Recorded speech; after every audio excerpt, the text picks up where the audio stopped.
Komið sæl og verið velkomin í frétti vikuna með Snorra Másinni, ritstjóra þann 27. apríl 2024. Það er föstudagur og við erum í góðu skapi í þessum vikulega fréttaþætti með einföldu grunngildin sem þið þekkið. Ást á ættjörðu, ást á sannleika.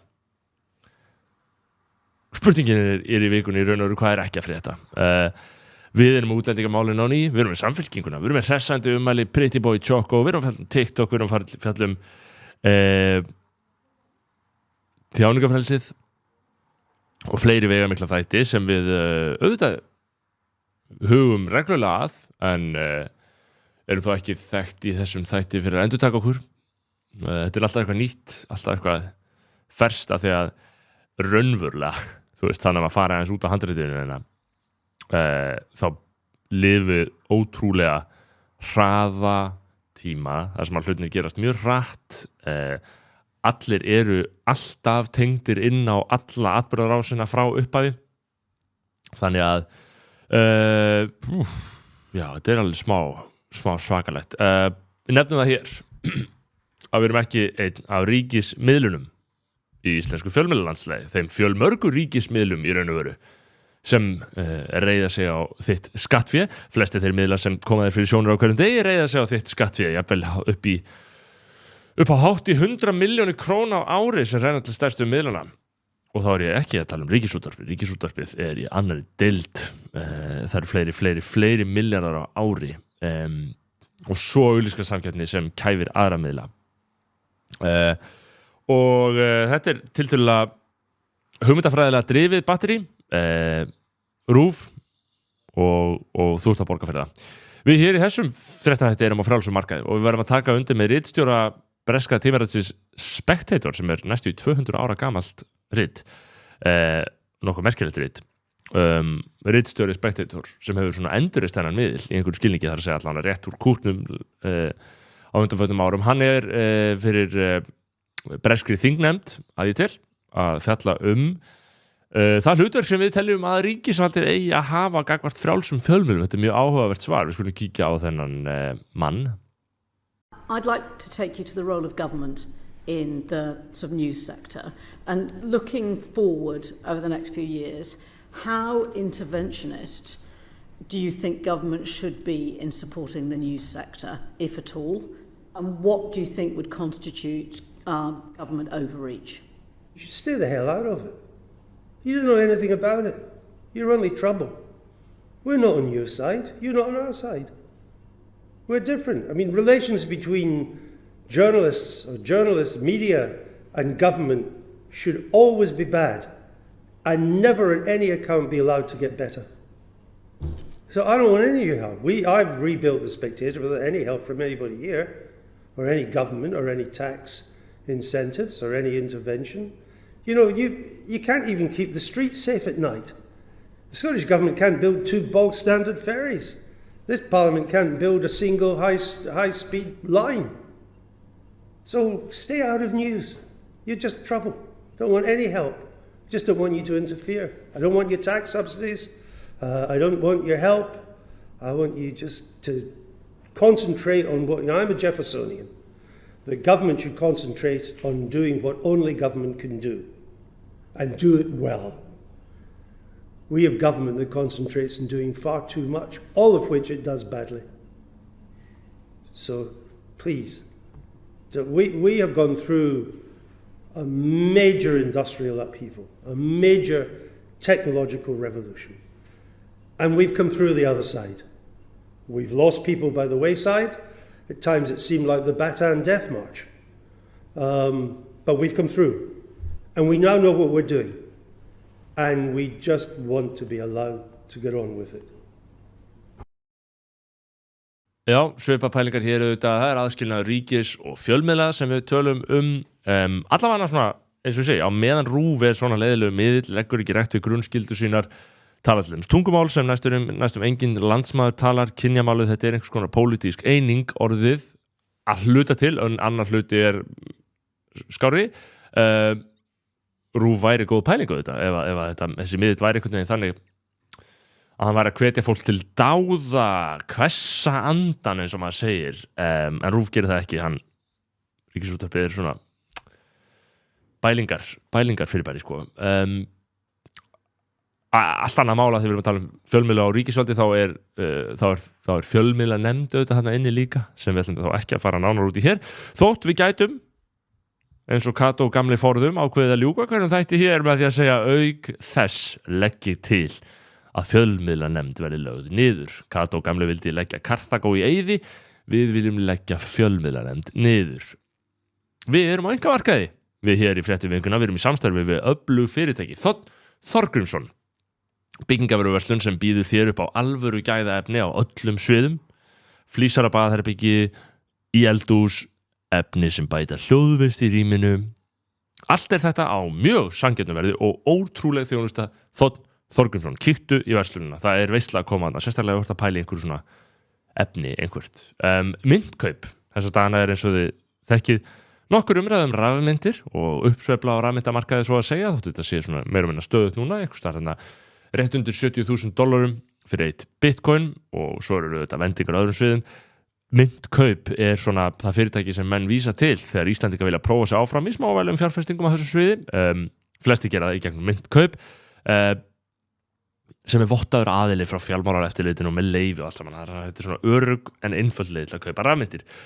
Næsta fyrirtæki Reykjavík Photo, sko, ef þú ert stundum ef þú ert eitthvað að gera efni, hvort sem það er í markaðstilgangi eða persónulegum tilgangi og þú hugsar þess að það væri gaman að taka þetta upp á aðeins næstætti, búa til efni aðeins betri gæði, með aðeins betra hljóð, með aðeins betri mynd, aðeins betri lýsingu, þá er ótrúlegt að þú sért raunverulega ekki farið fysiskt niður í Reykjavík Photo á Laugavegi, sem er staðurinn þar sem að þér eru útvegaðar nauðsynlegar vörur, nauðsynlegar græjur til þess að framkvæma þetta dæmi á góðu verði, mjög góðu verði, mjög samkeppnishæfu verði. Við segjum ekki besta verðinu, en sem við erum ekki með upplýsingar það. Annars myndum við segja það, ef við værum með upplýsingar það. Sem sagt, við ætlum að fara yfir fréttir. Við erum þetta dagskrá í dag, svo að segja. Ritstjórinn gerði sér lítið fyrir í vikunni og birti grein. Það sem að ég gagnrýndi nokkuð harðlega ákvörðun byggðastofnunar að verðlauna sveitarfélagið Mýrdalshrepps fyrir að koma á laggirnar pólitísku enskumælandi ráði. Þetta er sérstök hvatningaverðlaun byggðastofnunar sem er greinilega veitt og þau fóru til Mýrdalshrepps fyrir að koma á fót enskumælandi ráði. Og ég sagði að sporin hræða. Það er ekki verðlaunaefni að sveitarfélag þar sem 60% íbúana eru útlenskir neyðist til að færa hluta stjórnsýslunar yfir á ensku. Það er áhyggjuefni, það er ekki verðlaunaefni. Þótt að vitaskuld sé þetta í einhverju skilningi, í einhverjum útreikningum skiljanlegt skref. Hugsunin er auðvitað skiljanlegt. Ég skil alveg hvernig menn komast að þeirra niðurstöðu að þetta sé eðlilegt, þótt ég sé persónulega ekki fylgjandi þessari ákvörðun vegna sem ég finnst þetta að vera, eins og ég lýsti, þetta er ákveðin stífla sem brestur þetta, vegna sem enskan, það er ágangur enskunari töluverður, en ef við förum hægt og rólega að gefa eftir, það er þá sem að þróun getur orðið að snjóbolta sem byrjar að rúlla og vinda upp á sig. Allavega. Í öllu falli er þetta ekki verðlaunaefni eins og ég segi. Ég bent á það að það sé nokkuð kostulegt að byggðastofnun telji byggðastefnu í Mýrdalshreppi til fyrirmyndar. Það sem að sveitarfélagið reiði sig á eina atvinnugrein, útlendingar eru í meirihluta og það er ekki lengur vinnandi vegur að reka samfélagið á íslensku sem þó er opinbert mál í landinu. Á þessu svæði er enska orðið meirihlutamáli í einhverju skilningi og ekki enska, í raun og veru, ekki alvöru enska því að enska er sjaldnast móðumáli hjá þeim sem þetta búa, þeir verða samt að tala saman á ensku og þetta er eins og Þórarinn Eldjárn kallar þetta vanefna enska, það er að segja allir eru að tala ensku en engum er það í grunninn sérstaklega tamt. En hverjum er þróun að kenna? Það er spurning. Hverjum er þessi þróun að kenna? Ég þori ekki að fullyrða það og ég lít svo á að maður geti í raun og veru ekki með góðum móti bent á einn sökudólk. Hvorki útlendinga sem eru lagðir að læra íslensku, þótt sumir séu það, sumir eru það. Aðrir hafa raunverulega virkilega takmarka færi á að læra íslensku en vilja það samt og þá tel ég það mjög brýnt að við bætum úr því og ég hef lengi talað fyrir því, mjög lengi. Þannig að það er fólk lætur eins og þessi umfjöllun mín komi einhvern veginn fyrst núna þegar þetta gerist. Nei, við höfum lengi í þessum þætti talað fyrir því að íslensk stjórnvöld hafi gjörsamlega brugðist því að tryggja tækifæri fólks til þess að læra íslensku. Og þegar þau eru alltaf að segja að þetta gera, þá verðum við bara að spyrja, við verðum að einskorða okkar athugun á þessu máli við þá stóru spurningu: hvernig er árangurinn? Hvernig hefur gengið hingað til? Hvernig gengur ykkur? Af því að mér finnst ekki ganga vel. Mér finnst enska vera að taka yfir í daglegu lífi og sífellt meira. Þannig að hvernig gengur? Ekki spyrja hvað þið ætla að gera eða hvað þið hugsa eða hvað þið finnst íslensku. Spyrjum bara hvernig gengur og svarið er illa. Alltaf. Við höfum lengi talað fyrir betri íslenskukennslu. Þannig við áttum okkur á því að þetta er líka það. En við teljum þetta heldur ekki ástandi. Við teljum þetta heldur ekki vera einmitt alfarið heimamönnum að kenna. Að þeir séu einhvern veginn ekki alveg nógu duglegir að ábyrgjast íslensku nám aðfluttra. Þetta er ekki aðeins ábyrgð hinna vondu og þröngsýnu heimamanna eins og sumir vilja vera láta. Þetta er sambland. Auðvitað þurfa menn að leggja fólk í lið og ég held að allt eðlilegt fólk leggi fólk í lið eða heyrir að það er með einhverja viðleitni til þess að læra íslenskuna. Þannig að það eru líka stóra spurningar. Sko, síðan er þetta líka bara spurningum sem við áttum okkur líka á í þessum þætti, að þetta er hluti af stærri efnahagslegum spurningum íslenska hagkerfið eins og það leggur sig. Einhvern veginn erum við sífellt fleiri og þá þurfum við sífellt fleiri, það er víst eitthvað náttúrulega lögmál líka, og þá þurfum við að flytja inn fólk mun hraðar en við höfum ráðið við að sinna vel. Þannig að við segjum það bara hreint út, mun hraðar en við höfum ráðið við að sinna vel.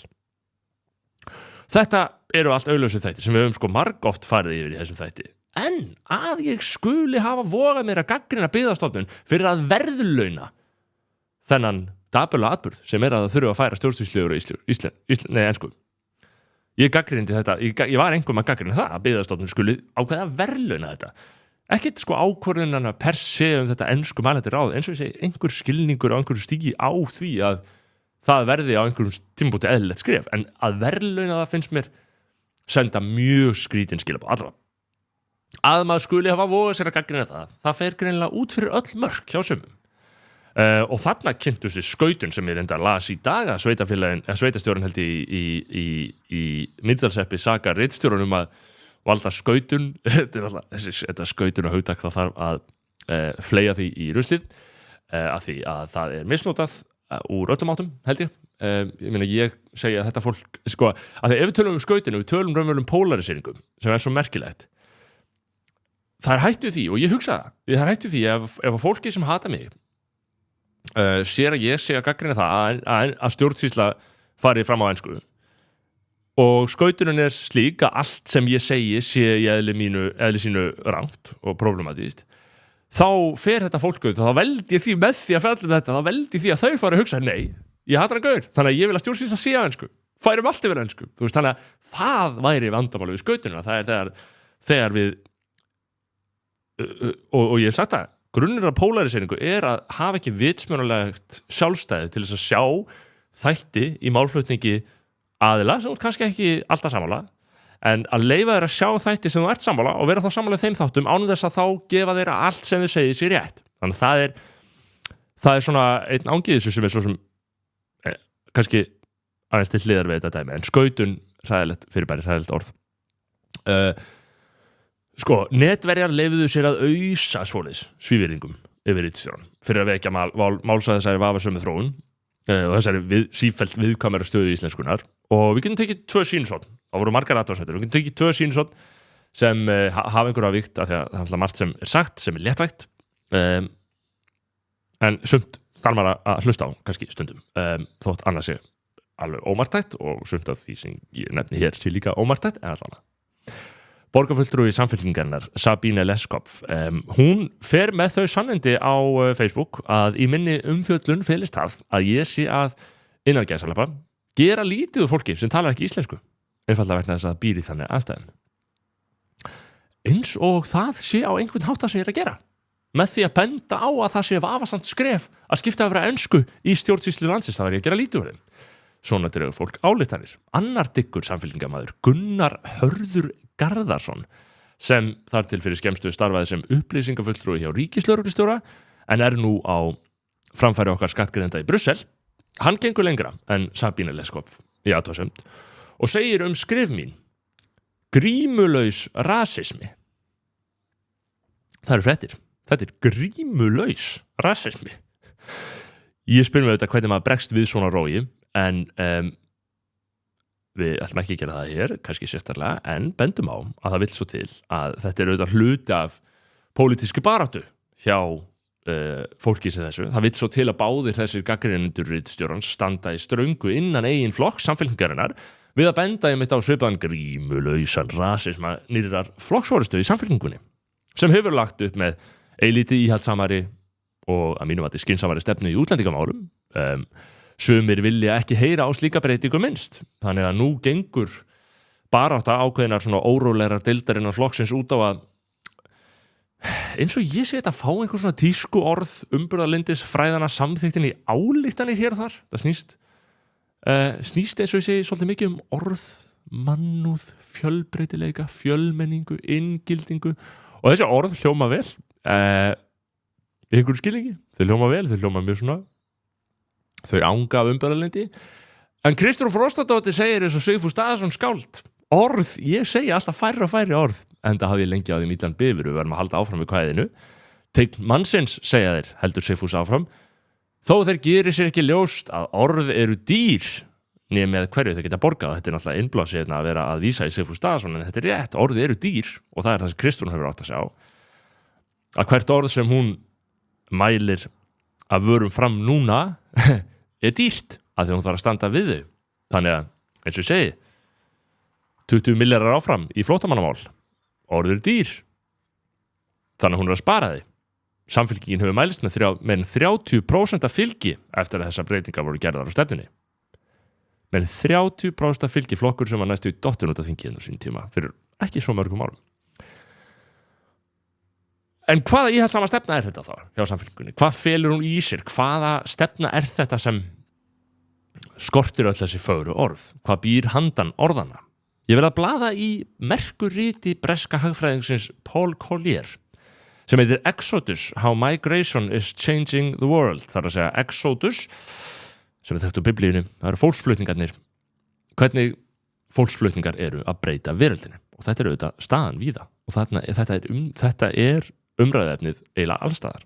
Hvernig fólksflutningar eru að breyta veröldinni. Umræðinni, samfélögum, pólitík og svo framvegis.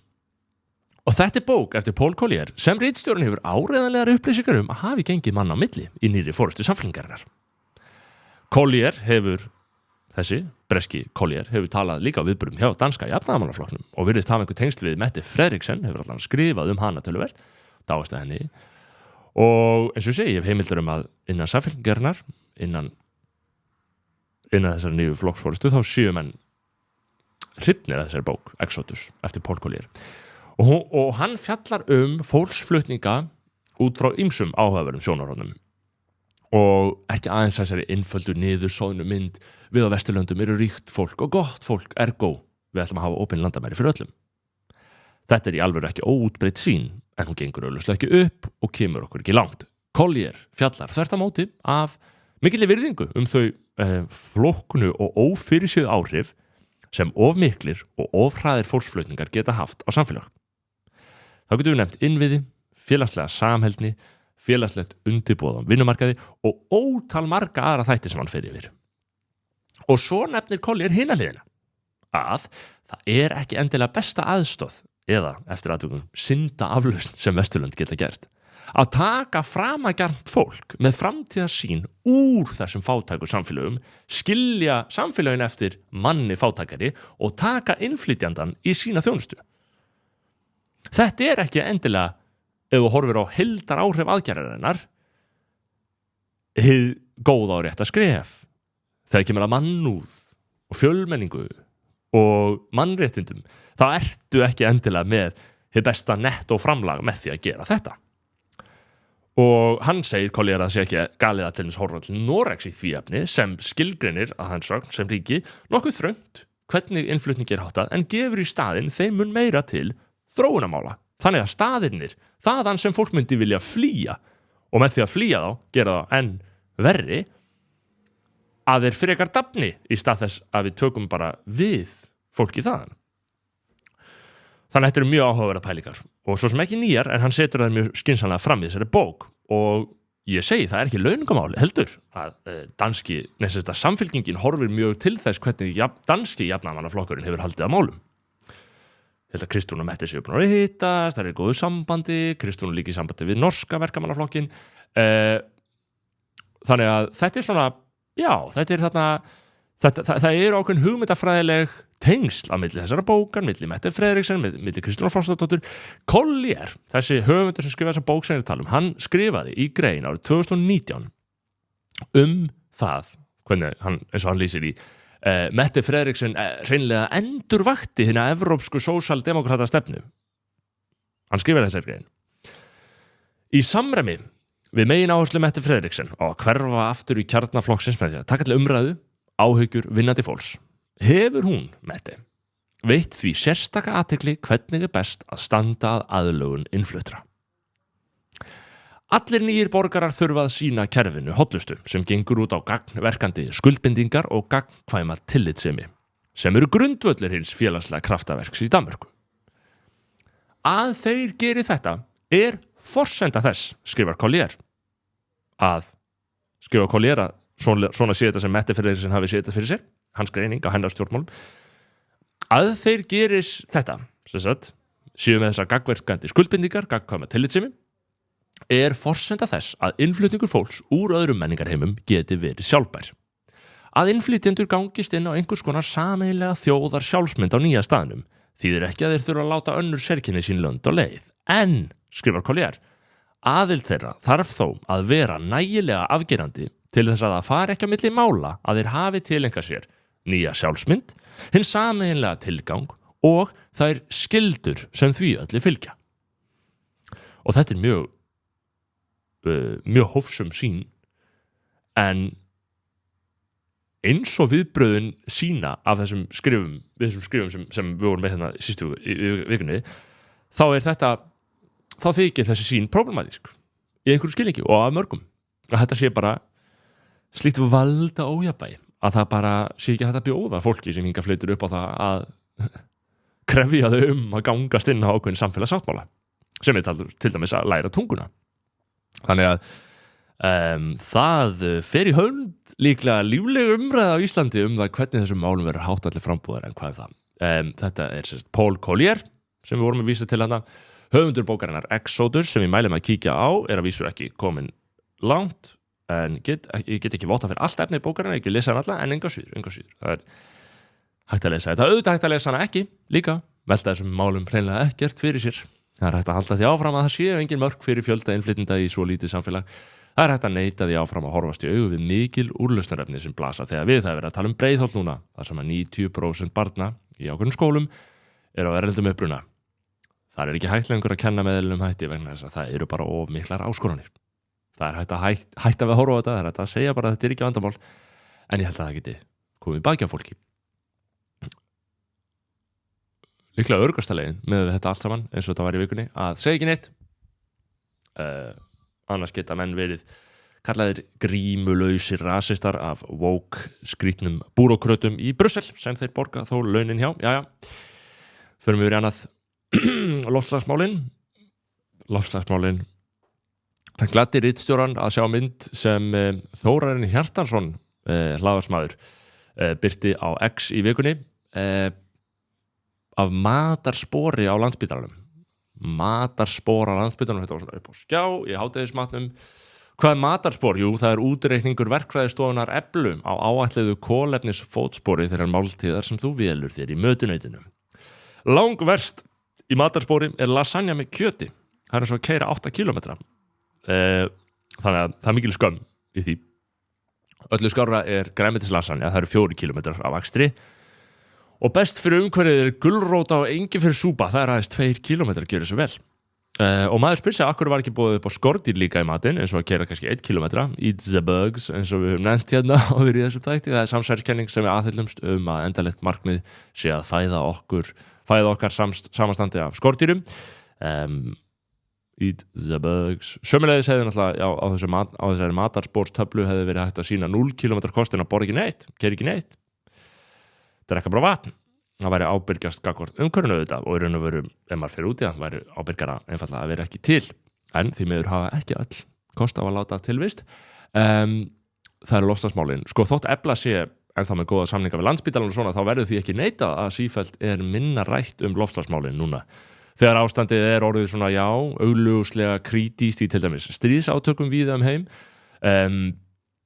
Til margs breyttar áherslur hefur til dæmis Greta Thunberg sem berst mjög fyrir rétti Palestínumanna þessa dagana til hliðar loftslagsmálin og Kolbrún Birna Hallgrímsdóttir vinstri aktivisti, hún bendir á það á Twitter að það áhugaverð tilviljun að allt í einu Greta Thunberg ekki lengur stjarna meginstraums pressunar, ekki ólíklega vegna þessara sjónarmiða hennar Palestínu, en allavega til margs breyttar áherslur hefur einmitt Greta Thunberg sagt að það sé ekki til neitt sem heitir loftslagsréttlæti hvað sem það þýðir, climate justice á herteknu landi. Það ekkert loftslagsréttlæti á herteknu landi og þá hún örugglega að vísa til Palestínu til dæmis og allt það, já, til margs þessa almennu þróun að loftslagsmálin eru mjög að færast neðar á áhyggjulistum fólks. Sko þróunin, hnattræna hlýnun ef hún eiga sér stað að mannavöldum og svona sem hún líklega að gera eða hvernig það eins og vísindin metta til það ekki bendi til þess endilega að þessi hnattræna hlýnun hafi eitthvað skánað en umræðan og áhugurnar hafa minnkað, það málið og fólk með hugan við annað hjá World Economic Forum sem við eins og við vorum að tala hérna Eat the Bugs, þetta við samsæðiskenninga sinnaður þáttur, við fjöllum alltaf annað við World Economic Forum.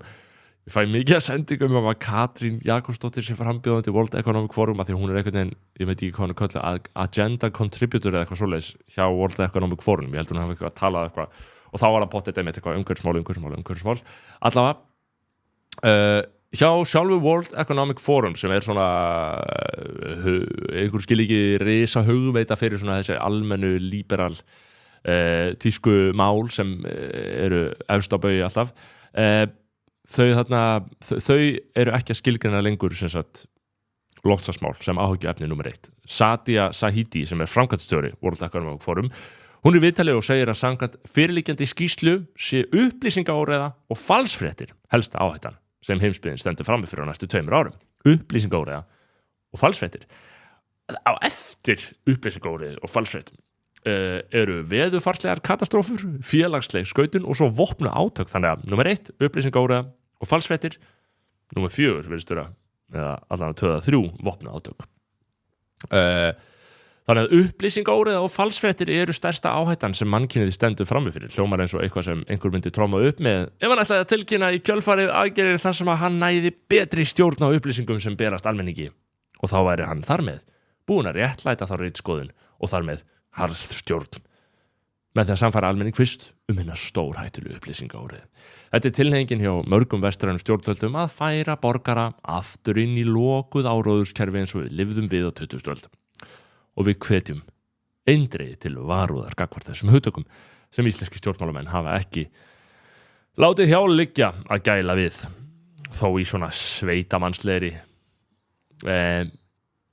mynd allavega, Bandaríkjaþing líka talandi það, hún var að samþykkja TikTok-bann sem umdeild aðgerð 170 milljón notendur hefur áhyggjur á fleiri milljónir fyrirtækja sem eru þarna inn á TikTok risavaksin ákvörðun TikTok þarf annarkvort að hætta starfsemi í Bandaríkjunum eins og ég skilda eða vera selt til bandarísks fyrirtæki sem þetta gengur alveg endanlega gegn og sumir óttast að á sömu forsendu verði önnur samfélagsmiðla fyrirtæki tekin í bakarið eins og X sem yfirvöldum eins og þau eru núna óþægur ljár í þúfu var áður undir stjórn Demókrataflokksins núna undir stjórn manns sem ef ég skil það sem Musk að gera rétt mér finnst hann svona Trump megin í lífinu þannig að þetta rísa barátta sem í gangi þarna en ég segi samt mér finnst ekkert skrítið með TikTok ef að Kínverjar að leyfa ekki bandarísk upp í Kína ættu Bandaríkjamenn ekki endilega að leyfa kínversk upp í Bandaríkjunum og það eru stóru spurningarnar vegna þess að þessi upp eru ekki bara upp þau eru stærstu gagna öflunar herferðir mannkynssögunar og við erum viðfang þeirra. Nokkur orðum Pretty Boy Choco hérna rétt á eftir örstutta tilkynningu. Tölum tilfinningu. Tilfinningu sem gagntekur okkur. Tölum svo Lexus. Pretty Boy Choco, Patrik Snær Atlason Pretty Boy Choco og hann sest í ráðuneyti skoðanabræðra þessa vikuna sem hlaðvarp sem ritstjórinn heldur úti ásamt bróður sínum. Það meira í manninn Patrik spunnið en bara glimmer og peningar, hann hefur ákveðnar hugsjónir og hugmyndir sem vert að laða fram í dagsljósið. Persónleg krísa hans sem fótboltamanns og fyllibittu, eitrað umhverfið það, fótboltadæmið allt saman. Að finna sjálf sig á ný, fjárfestingarnar, peningamálin til framtíðar, hugsjóninum að funda með Jóni Ásgeiri Porsin, drikkjan í COVID, hefðbundin kynjahlutverk, að svara símtölum frá gaurum sem þú vilt ekki hitta í húsasundi, botnin. Þetta allt saman, eitthvað sem kemur fram í þessu hlaðvarpsviðtali við Patrik Snær Atlason. Heitir alveg örugglega Patrik Snær, já. Þeir heita hann bara þekktur undir sínu listamannsnafni, einhverjum. Fáum brot hérna, já, hann sagði í þessu viðtali að við vorum að tala gagnrýnina ég hitti Egil Helgason í Kringlunni, hann horfir ekki einu sinni á mig Gauður, þú átt ekkert í þetta, segir Patrik hann er ekkert að grínast, við ætlum að fá brot úr þættinum, það sem að rætt já, hinn hefðbundnu og hinn nýju kynjahlutverk eins og Pretty Boy Choco sér þau, hann leikur ekki á sinni skoðun Var ekki þannig, þú veist, ég veit ekki á hvað tímabila það var bifvélaverki fyrir 30 árum og með meiri kaupmátt heldur en 2 viðskiptafræðingar í dag og þá var konan bara að vinna heima þú veist, þetta þú veist, fólk átt sig á þessu það er, ég veit ekki hver stjórnar það er eitthvað fokkin Illuminati sem er bara eitthvað, herri, hvernig græðum við meira fáum þau bæði að vinna fyrir okkur, skilur og bara bæði að vinna og í ströggli bæði og þú veist, og það kerfið er brotið kannski laga kryptóða, kannski laga eitthvað annað kommunismi mun ekki laga meiri kommunismi og meiri skattar mun ekki laga kerfið